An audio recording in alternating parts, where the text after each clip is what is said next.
Hello, once again, my friends. Welcome to Spiritism, a closer look. You are on Kardec Radio. I'm Luiz Lima, your host for tonight. If you have any questions, any comments, if you want us to bring some topics for discussion, you have the information down on your screen. You can always write to us via email or just log on to Kardec Radio or our Facebook page. So feel free to do it. And tonight, we're gonna talk about Jesus and the law. That's at least for me, it's a very, very interesting, at the same time, challenging subject because he's above all of us when it comes to law. So it's very, very challenging. So I'm gonna need help to talk about it, and I'm gonna bring help, and the help that I'm gonna bring is the best help you can get on the subject. Here is Mackenzie Melo. Mackenzie, how are you? I don't know about the best, but I think I have the best friend because I mean,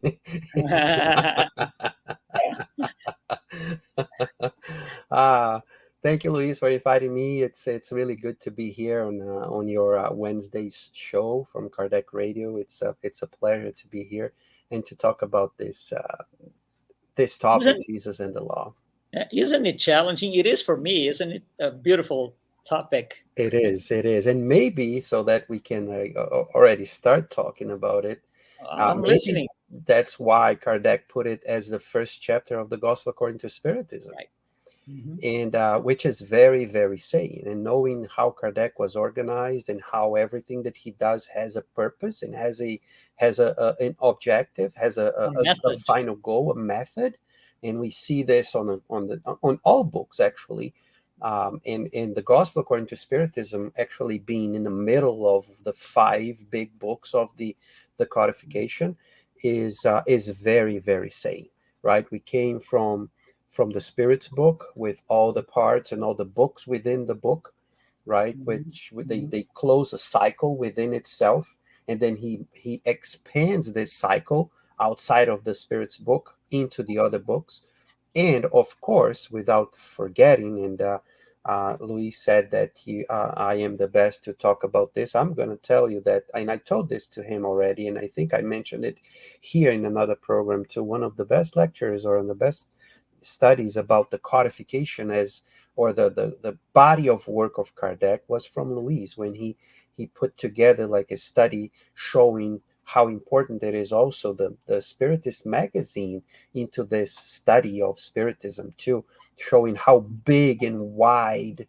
the spread of the Spiritist magazine is and being so much bigger than the codification itself.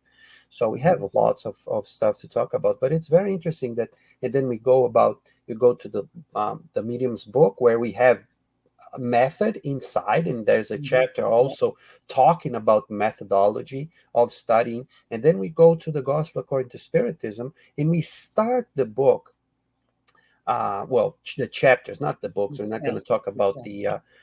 the book itself, but we start the first chapter with talking about I have not come to destroy the law.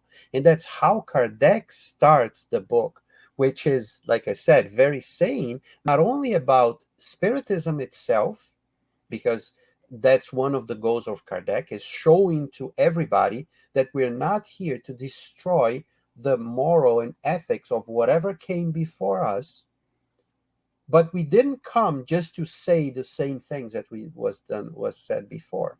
And Right. that's exactly what we're going to talk or try to talk about tonight, because this saying I have not come to destroy the law is not Kardec's own creation.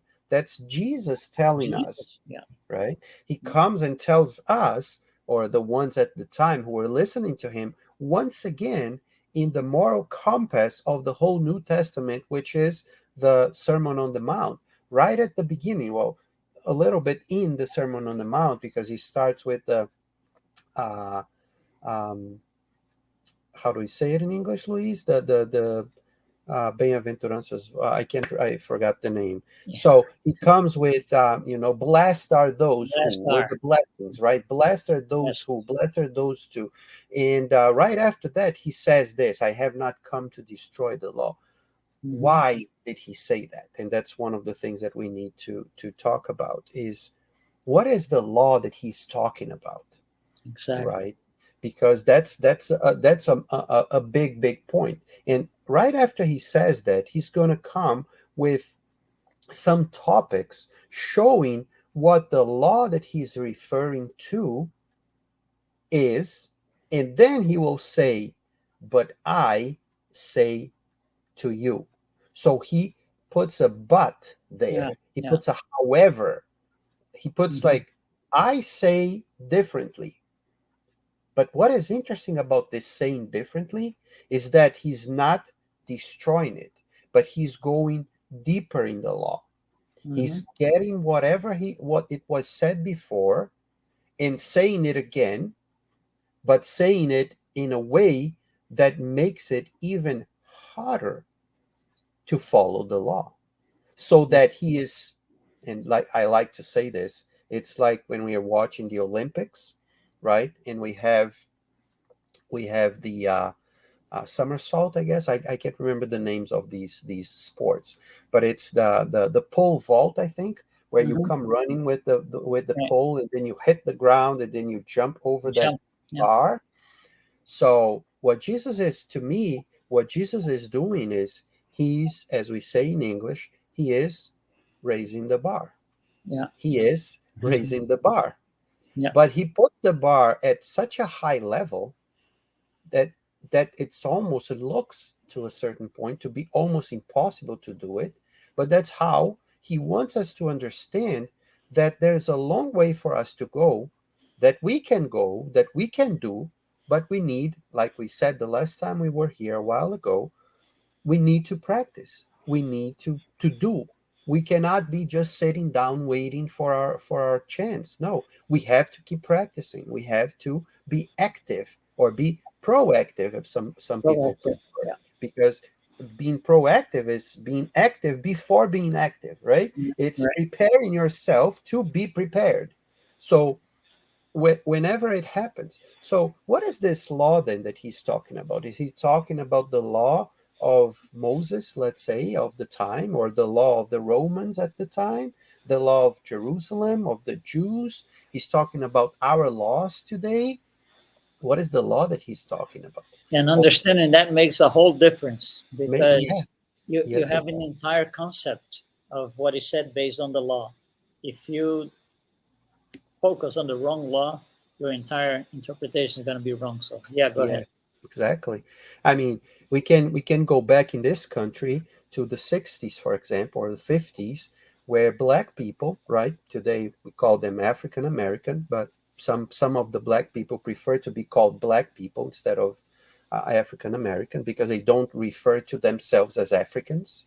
Mm-hmm. It's just a color going to Africa. So they're black, it's a color, so there's nothing wrong with it. So they couldn't ride the bus with white people. Yeah. And that was the law. That was the law. Going a little further down behind, there were black people that could be enslaved. And that was the law, Mm-hmm. right? So it is clear to us, at least in this sense, in these two examples, that this could not be the law that Jesus was talking about, Because it changes. because it changes. Yeah. Mm. The other thing, though, we have to even go further down is say, okay, so the law is what? The law is what's on the Bible.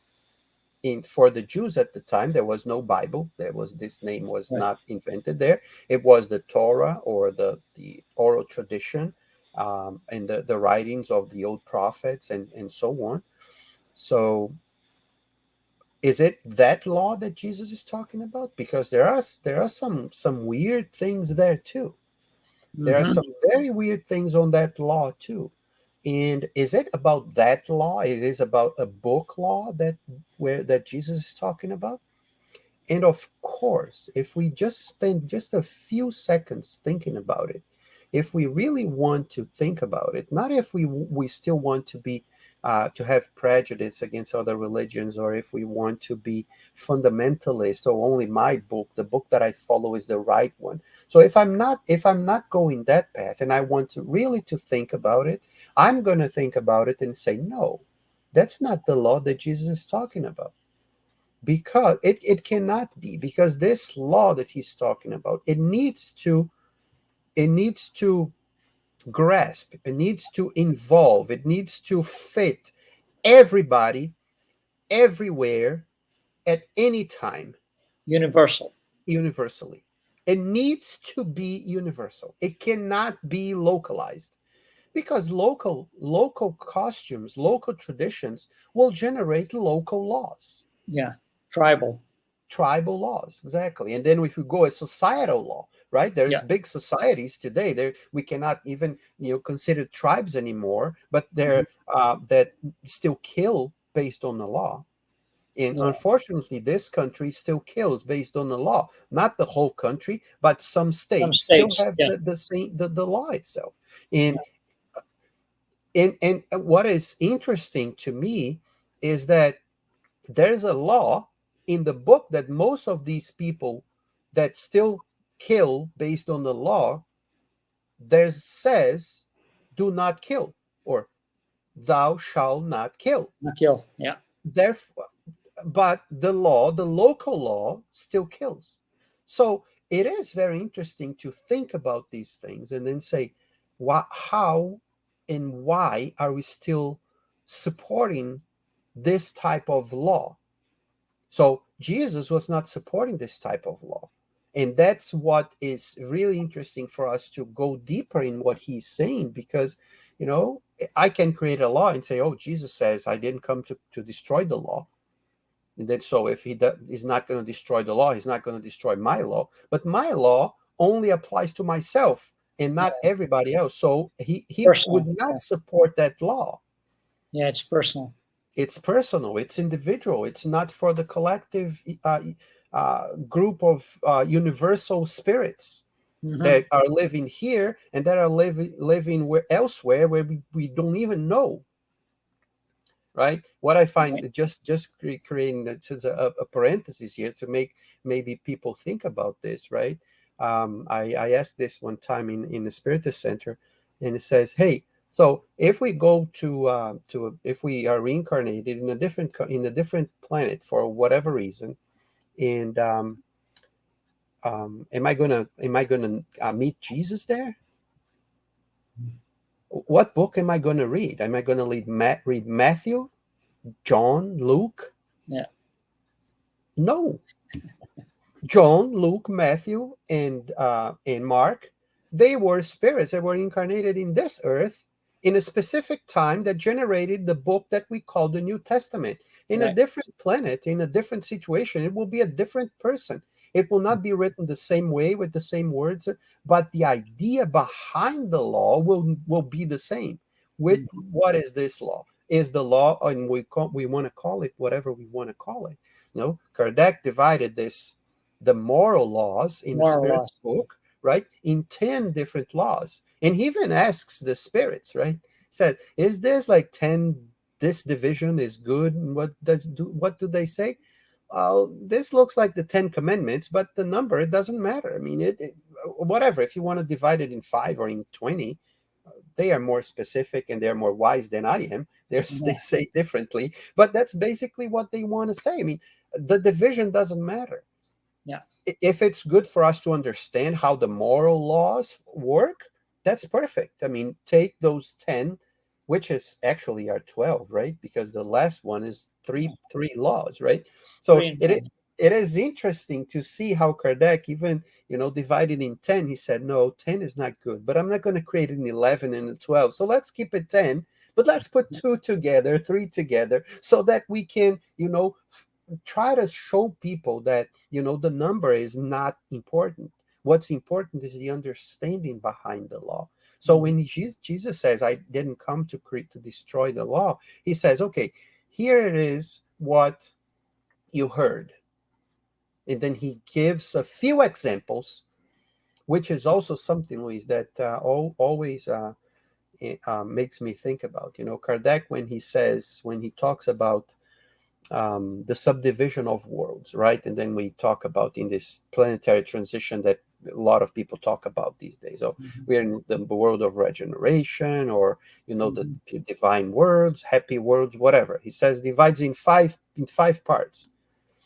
But this is, and I think that he says that at one point too. He says this is just a didactic or didactic It's division. academic. Yeah, it's academic. It's academic because where night starts and day starts, right? Yeah. Oh, it's at 6 p.m. Well, if you're 6 p.m. here, it's so day, so much day that you say this is not night. And here in the United States, when we go out, I remember first time I heard this, I was in school. I had an afternoon class, and then I'm leaving the afternoon class 3 p.m., 2 p.m., whatever it is, to go home. And then I say goodbye to my friends. That was as soon as I got here, 17, 18 years ago. And then my friends, it was like something that they used to say, that have a good night. What? At 2 p.m.?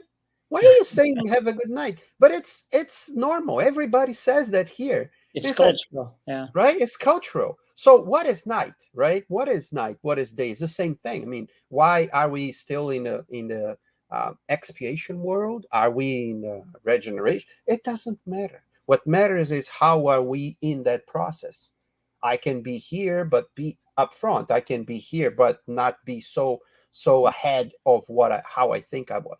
So when Jesus in with Kardec, when he subdivides these laws or the law in these subdivisions, for us to understand how the moral laws work within our world, within our inner world, in our outer world, um, we understand that Kardec is getting closer to what Jesus was referring to as what laws he is not going to destroy. So he's not going to destroy what is already really established, and it is what we hear in the Genesis, in the beginning of and God created the light, and the light was good. So it's that concept of that light is good that Jesus is referring to, in my view, as what the law is, that he is not going to destroy. What he's going to destroy is our perception of what the law is, because law changes. Our perception of the law also changes.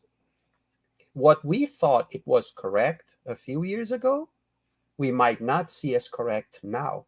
And not because the law changed, but because I changed. And now I can see deeper in what was being said before. And that's why he says in several instances of the Sermon on the Mount, he says, listen to what was said. This was told to the old ones. This was told by the old ones. And then he cites a passage of the law. And then he goes and says, but I say this. And then he goes and gets that. He doesn't say wrong, but he says, this is where you should go.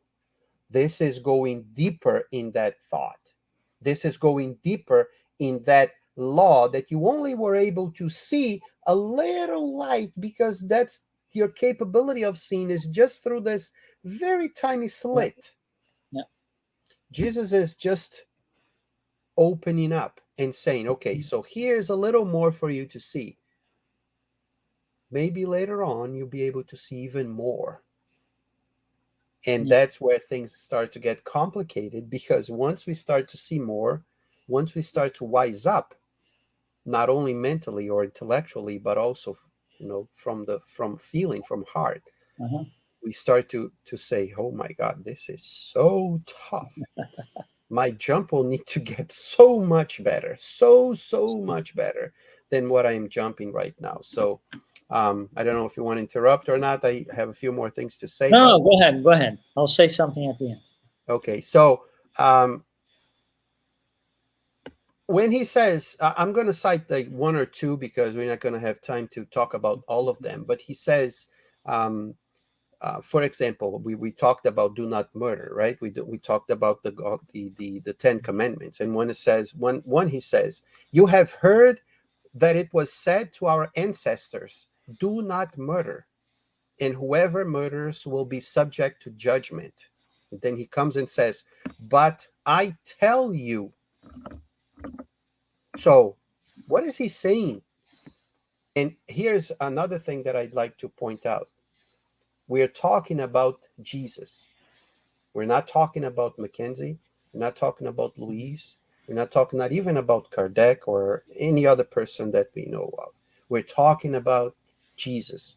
And to us, in reference to his teachings and to what he is and to what he came to do and talk to us, he is our guide and model. Yeah, he He has is the authority. highest. Yeah. So he has authority. That's the word exactly. He has authority. So he is not just. It's like a teacher that comes into the Hmm. room. And you ask a question, and you ask a question. You say, oh, but that person, or I heard this, and he might start by saying, oh, yeah, I heard this. This is this, but I will tell you this. So it's a person that has authority. If a person studied for a very long time, is a PhD or in that specific field, and you ask the person a question, you have to listen. Maybe you will not agree or whatever. I mean, it's our choice to agree or not agree, but that's not what we're talking about. We're talking about the person having authority in that knowledge. And Jesus didn't only have authority in terms of knowing, but the biggest authority of it all, which was doing it. So he didn't come only to teach in terms of saying words. He came to do what he needed to do, Yeah. right? And his example is what's being set. And then, so when he says, but I tell you differently, then we have to listen to what he says. And I'm going to read what he says about this murder. But I tell you, everyone who is angry with his brother or sister will be subject to judgment. Whoever insults his brother or sister will be subject to the court. Whoever says, you fool, will be subject to hellfire. So, what is Jesus saying here? He's not saying that, you're going to hell because of this. We Yeah. can interpret it like in a surface with this. We can interpret. It's our freedom. We choose however we want to interpret. What is he saying, though? He's saying that murder is wrong. But it's not just the murder of a person. He's talking about anger. If you're angry with someone, you're not following the law. Hmm. It's It's as a lot simple as deeper. this. Yeah. And you see, and that's why it's so hard for me. I mean, when I'm talking about this, I don't want to discourage anyone to be a Christian. I really don't. I don't, because I am a Christian. I like the teachings. I really like enjoy reading, but I know it is hard. I know it is It hard. is. Yeah. But I mean, if you want to become a doctor, how easy it is to become a doctor. Yeah. And It's not not easy. because it's hard, you're going to give up. If you really want to do it, you will do it. And it doesn't matter the profession. I mean, using a doctor, but it can be a lawyer, it can be whatever it is. It doesn't really matter. Yeah. It's not because it's hard.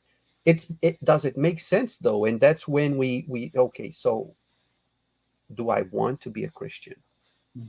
And that's the question. That's the big question. Do I want to be a graduate or of whatever school I want to be? Okay, so I'm going to face it, and I'm going to go to the end.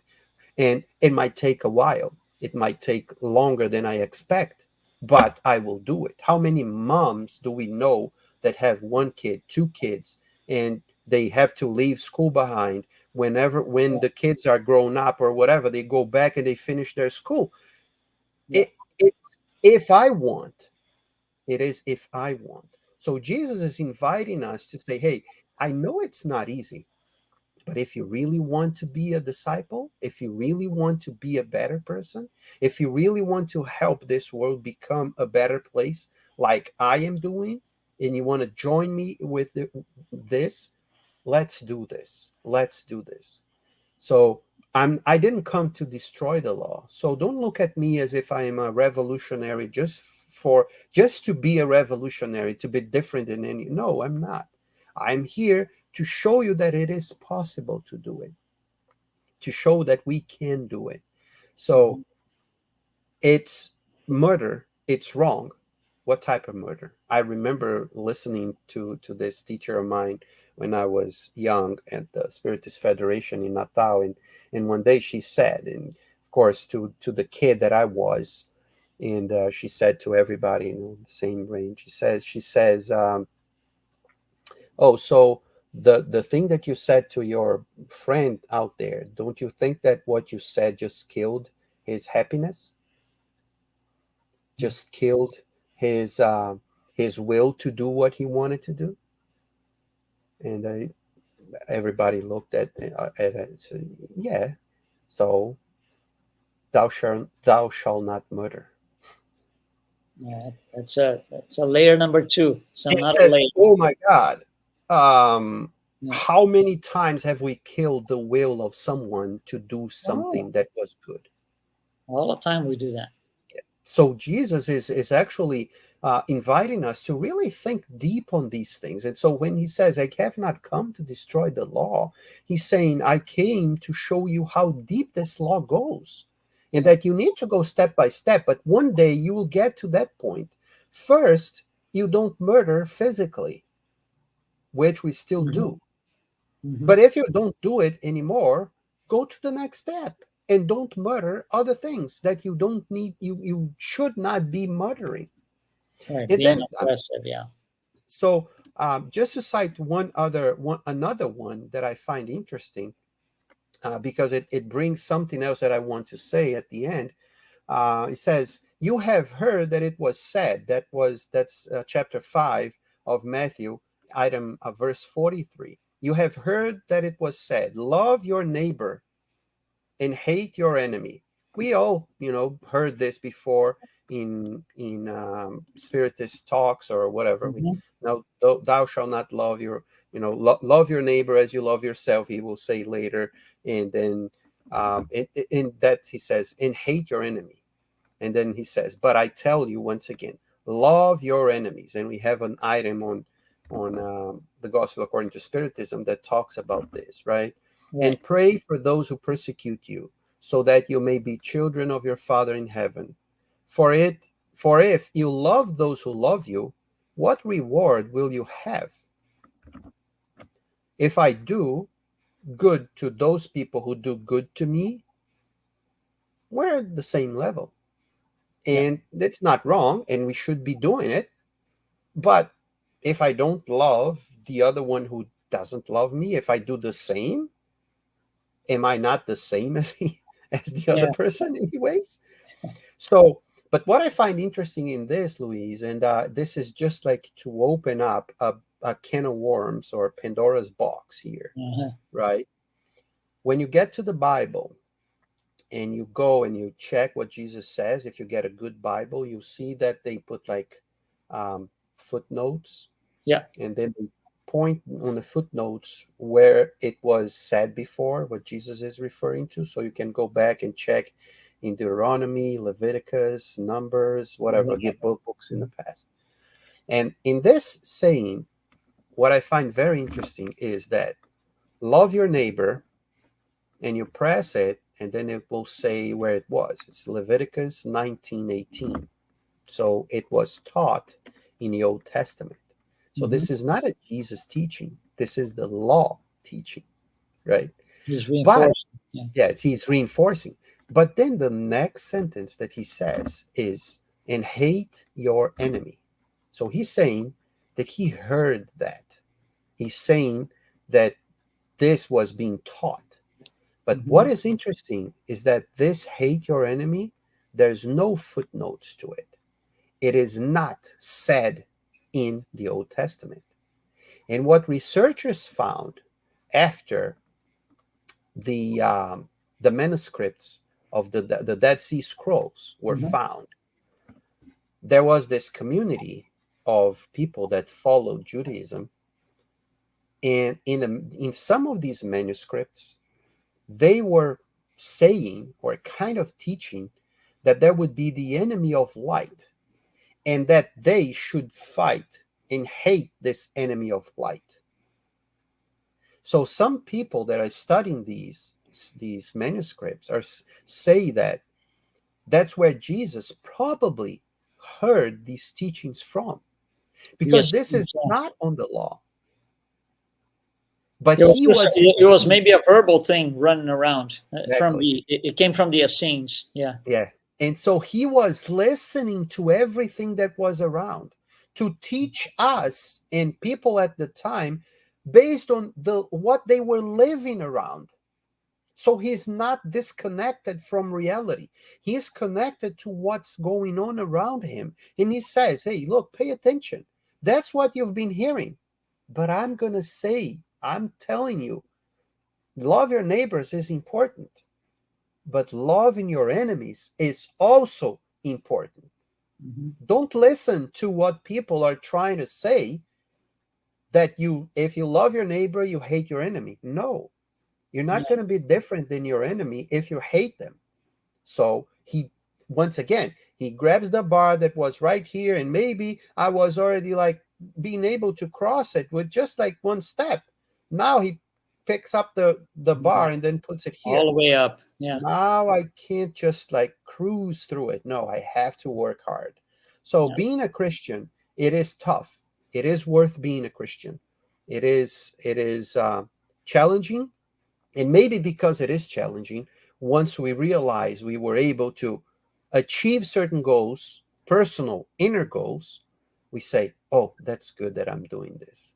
So this is an introduction. I'm like Luis said in the other times, and he probably says it all the time.